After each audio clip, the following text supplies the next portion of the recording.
उठो तो ऐसे उठो कि फ़क्र हो बुलंदी को, उठो तो ऐसे उठो कि फ़क्र हो बुलंदी को, झुको तो ऐसे झुको कि बंदगी भी नाज करे. Today I am talking about a very dignified and extremely dynamic personality, former Chief Secretary and retired IAS officer Shri Alok Ranjan जी. आज करेंटली वो सीमा के मेंटर हैं. आज हम उनसे कुछ सवाल जवाब करेंगे. सीमा के बारे में वो हमें थोड़ा अवगत कराएंगे कि सीमा क्या है और कैसे काम करती है. नमस्कार सर, आपका बहुत बहुत स्वागत है. नमस्कार, बहुत बहुत धन्यवाद. जी सर, प्लीज़ सीमा के बारे में कुछ बताएं. अपने बारे में आप जो बताना चाहें थोड़ा सा, एक सबको, हमारे दर्शकों को. नहीं, मैं इंडियन एडमिनिस्ट्रेटिव सर्विस का अधिकारी रहा हूं और 2016 में मैं रिटायर हुआ चीफ सेक्रेटरी के पोस्ट से. चीफ सेक्रेटरी ऑफ यूपी के पोस्ट से रिटायर हुआ. सीमा जो ये संस्था है, इसने मुझे अपना चीफ पेट्रन बनाया है. मुख्य संरक्षक हूँ मैं सीमा का. सीमा का मतलब है स्मॉल इंडस्ट्रीज मैन्युफैक्चरर्स एसोसिएशन, यानी कि जो स्मॉल इंडस्ट्रीज़ हैं और विशेष तौर से जो माइक्रो इंडस्ट्रीज़ हैं, उनकी जो समस्याएं हैं उनके बारे में ये संस्था काम करती है. इनके मेंबर जो हैं वो स्मॉल इंडस्ट्रीज़ और माइक्रो इंडस्ट्रीज़ के लोग हैं. और हमारा उद्देश्य ये है कि हम जानते हैं कि एमएसएमई सेक्टर से ही देश का विकास हो सकता है.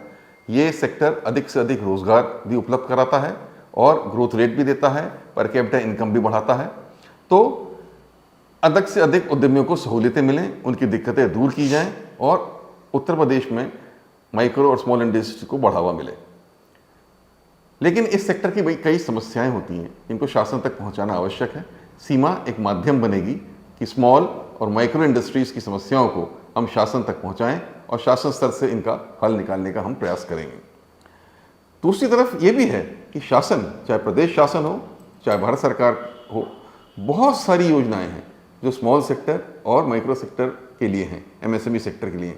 लेकिन हमारे उद्यमियों को इन योजनाओं की पूरी अवेयरनेस जिसे कहते हैं, जागृति या जानकारी नहीं होती है और वो ये नहीं जानते हैं कि इन योजनाओं को कैसे वो लाभ ले सकें. तो हमारा ये भी उद्देश्य है कि उन योजनाओं को हम अपने उद्यमियों तक पहुँचाएँ और कैसे वो इसका लाभ ले सकते हैं उसके बारे में भी उनको मेंटर करें, गाइड करें, हैंड होल्डिंग करें, उनको सहूलियतें दें और मदद करें हर तरीके की कि जो भारत सरकार ने इतनी नीतियाँ बनाई हैं या उत्तर प्रदेश सरकार ने नीतियाँ बनाई हैं, उनका लाभ जो है उद्यमी ले सके. तो एक तरीके से सीमा जो है एक पुल है, ब्रिज है. वो ब्रिज की तरह काम करेगा, उद्यमी और सरकार के बीच में सामंजस्य बैठा लेगा दोनों के बीच में. उद्देश्य ये है कि स्मॉल और मीडियम सेक्टर के इंडस्ट्रीज़ का, एमएसएमई सेक्टर का उत्थान हो, उन्नति हो, प्रदेश में अधिक से अधिक उसकी ग्रोथ रेट हो और उनकी सहूलियतें मिलें और उनकी समस्याएं दूर हो सकें. वेरी नाइस सर, बहुत अच्छी इन्फॉर्मेशन है ये. और एक सशक्त प्लेटफॉर्म बनेगा जो कि एमएसएमईज़ को एम्पावर करने में अपनी पूरी योगदान देगा. और आपके मेंटरशिप के अंडर तो डेफिनेटली आपका जो इतने सालों का रिच एक्सपीरियंस है, उससे सीमा से जुड़े जो भी लोग हैं उनको एक बेहतर गाइडेंस का प्राप्त होगी आपके थ्रू. तो सर थोड़ा सा और कुछ अपने बारे में या युवाओं को इससे क्या लाभ मिल सकता है, इस बारे में कुछ बताना चाहेंगे? देखिए, इस समय सबसे बड़ी बात जो हमारे प्रदेश की और इंडिया की भी है वो ये है कि यूथ की पॉपुलेशन बढ़ रही है, जिसे लोग डेमोग्राफिक डिविडेंड कहते हैं. मतलब अधिक से अधिक लोग, हमारे अभी मीडियन एज हमारे देश की 29 ईयर्स की है. तो इन लोगों को रोज़गार चाहिए. अब रोज़गार शासन स्तर से या सबसे इतना रोज़गार तो नहीं मिल सकता कि सबको रोज़गार मिले. सबसे अच्छा होगा अगर लोग अपना काम कर सकें, एंटरप्रेन्योर बन जाएं, उद्यमी बन जाएं और उद्यमी बन के अपनी इंडस्ट्री सेटअप करें, अपने छोटा मोटा काम सेटअप करें, जिससे काफ़ी अच्छी उनको आमदनी भी मिलेगी और संतोष भी मिलेगा. तो उस तरफ बढ़ावा देने के लिए मैं समझता हूँ यूथ के लिए संदेश यही है कि आप लोग केवल ये ना सोचें कि हमें सरकारी नौकरी करनी है या प्राइवेट सेक्टर में नौकरी करनी है. आप एंटरप्रेन्योर बनिए, उद्यमी बनिए. उसमें आपकी रचनात्मक शक्ति को और अधिक बढ़ावा मिलेगा और अधिक आपको काम करने का मौका मिलेगा, अवसर मिलेगा.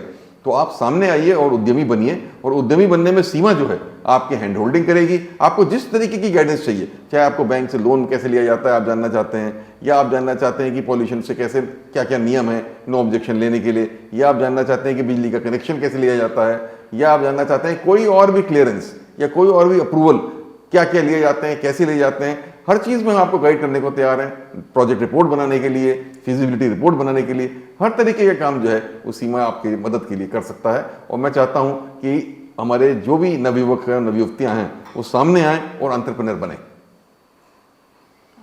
इस जानकारी के लिए सर बहुत बहुत शुक्रिया आपका। एक चीज़ और पूछना चाहती हूँ कि अगर कोई स्टार्टअप करना चाहता है यूपी में अपना, तो उसमें सीमा किस तरह से मदद कर सकती हाँ, है? यही मैंने देखिए सामने रखा। स्टार्टअप्स देखिए, स्टार्टअप पॉलिसी भारत सरकार की भी बहुत अच्छी स्टार्टअप पॉलिसी है, स्टार्टअप इंडिया, और उत्तर प्रदेश सरकार की भी नीति बनी हुई है, स्टार्टअप पॉलिसी बनी हुई है, और उसमें समय समय पर उचित संशोधन भी हुआ है। और इसमें तमाम एजुकेशनल इंस्टीट्यूशंस को जोड़ा गया है, जहाँ इंक्यूबेशन सेंटर्स बनाए गए हैं। इसमें मार्केटिंग सपोर्ट जो है वो दिया जाता है, टेक्निकल सपोर्ट दिया जाता है, ये सब इस नीतियों में है। तो एक तो इसकी जानकारी होनी बहुत आवश्यक है लोगों को कि स्टार्टअप्स के लिए क्या क्या जो है प्रोग्राम्स और पॉलिसीज उत्तर प्रदेश सरकार की और भारत सरकार की हैं, इसके अंदर वो लाभ ले सकते हैं। और मेरा तो संदेश यही है कि स्टार्टअप्स की तरफ लोग आएँ। ये टेक्नोलॉजी का युग है।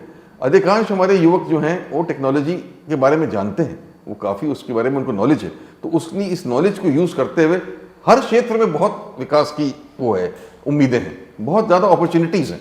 चाहे आप एग्रीकल्चर ले लीजिए, चाहे आप एजुकेशन ले लीजिए, चाहे आप हेल्थ केयर ले लीजिए, चाहे कोई भी सेक्टर ले लीजिए, उसमें स्टार्टअप सेक्टर के लिए बहुत संभावनाएं हैं। तो उसको आगे बढ़ के उन संभावनाओं का फ़ायदा लेना हमारे यूथ को करना चाहिए। सर, आपका इतने सालों का इतना ग्रैंड करियर रहा है, तो सीमा के मेंटर बनने के पीछे आपकी कोई खास सोच? जी हाँ, मैं मेंटर इसलिए बना कि सीमा के लोग मेरे पास आए और उन्होंने जब अपना उद्देश्य बताया, उसमें सबसे अच्छी बात मुझे ये लगी कि इन्होंने मुझसे ये कहा कि हम माइक्रो सेक्टर के बारे में काम करना चाहते हैं। माइक्रो सेक्टर जहाँ मेरी जानकारी जो थी, मैं IRDC भी रहा हूँ उत्तर प्रदेश सरकार का, कि 97%, 97% जो MSME सेक्टर का हिस्सा है वो माइक्रो सेक्टर होता है, और 97% भी एम्प्लॉयमेंट भी, वो रोजगार भी उपलब्ध कराता है। तो मैं समझा कि सबसे महत्वपूर्ण सेक्टर है, पर कहीं ना कहीं इस सेक्टर की आवाज़ तक हर जगह पहुंचना बहुत आवश्यक है। और ये लोग क्योंकि छोटे उद्यमी होते हैं, इनमें इतनी अपने आप में शक्ति नहीं होती है कि अपनी बात को अकेले पहुंचा सकें। तो ये संस्था एक एसोसिएशन के रूप में उनकी बात को आगे पहुंचाएगी, उनकी समस्याओं को हल करेगी। जब मैंने कहा ये उद्देश्य देखा तो मैं उससे बहुत प्रसन्न हुआ, मुझे बहुत अच्छा लगा। और मैंने कहा नहीं, मैं अपना पूरा सहयोग दूंगा, मेरा जितना भी अनुभव है उससे मैं मार्गदर्शन आपको देता रहूँगा। काम तो आप लोगों को करना है, आगे बढ़ के करना है, लेकिन मार्गदर्शन देना मेरा काम है। जिसको कोई भी दिक्कत हो उसको मुझे उसकी सहूलियतें उसको बताना, उसकी दिक्कतों को दूर करने का रास्ता बताना, ये सब मैं करूँगा। तो इससे मैं काफ़ी प्रभावित हुआ, इसलिए मैं इस संस्था का चीफ मेंटर बना। जैसा कि आपने सुना, सर ने अपना रिच एक्सपीरियंस सीमा को देने के लिए अपना योगदान दे रहे हैं सर, और ये इससे सबके लिए बहुत हेल्पफुल होगा, खासकर जो MSMEs हैं जिनके पास अवेयरनेस की बहुत कमी है, जिनको गवर्नमेंट स्कीम्स के बारे में ठीक से नहीं पता, और जो ये नहीं जानते कि हम अपना बिजनेस कैसे करें, कैसे इसको आगे लेकर जाएं। तो इसके लिए हर तरह से गाइडेंस सीमा की तरफ से मिलेगी। और सर से थोड़ा सा सवाल जवाब का सिलसिला थोड़ा सा और बढ़ाएंगे।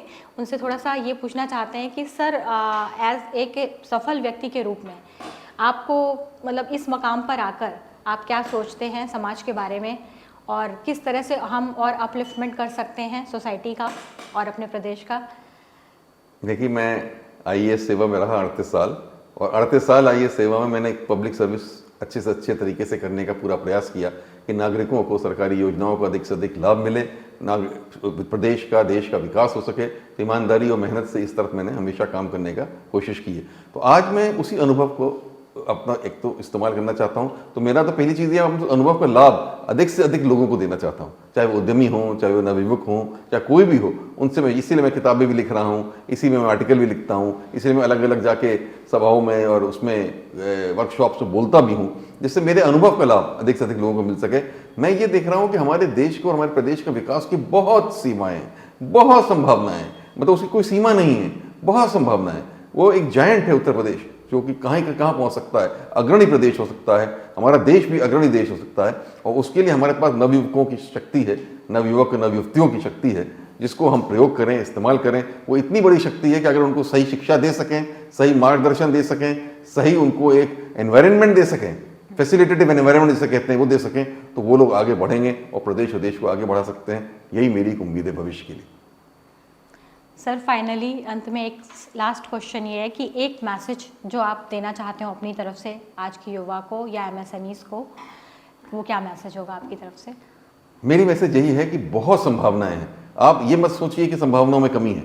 जो भी नवयुवक नवयुवतियां हैं, जो भी उद्यमी हैं, बहुत संभावनाएं हैं आपके विकास की, और शासन आपके लिए तरह तरह की योजनाएं निरंतर ला रहा है। आपको केवल आगे बढ़ना है, हिम्मत रखनी है और एक दृढ़ इरादा रखना है कि हमें करके दिखाना है। और आपके अंदर अगर दृढ़ इरादा हो, निश्चय हो, आपके अंदर उसकी शक्ति हो, विल पावर हो, तो आप कुछ भी हासिल कर सकते हैं। आप आगे बढ़िए और आप देखिए आप अपने जीवन में किस तरीके से बदलाव या परिवर्तन इस सब से ला सकते हैं। मुझे पूरी उम्मीद है कि आप लोग अपने जीवन में परिवर्तन लाएंगे और प्रदेश के विकास की कड़ी में भी बहुत अधिक योगदान दे सकेंगे। तो ये था हमारा आज सर के साथ एक कन्वर्सेशन था, जिसमें कि उन्होंने अपनी भरपूर मार्गदर्शन जो दे सकते हैं उन्होंने बताया सब सीमा के बारे में, एमएसएमईज़ को किस तरह से वर्क करना चाहिए, सेल्फ डिटर्मिनेशन के साथ आगे बढ़ना चाहिए। इस सब बारे में अगर आप और भी चीज़ें सर के मार्गदर्शन में करना चाहते हैं तो सीमा से जुड़िए। और सर का बहुत बहुत धन्यवाद कि उन्होंने इतनी अच्छी जानकारी हमसे शेयर की। धन्यवाद। Thank you so much sir, धन्यवाद। आपको बहुत बहुत शुभकामनाएं। धन्यवाद।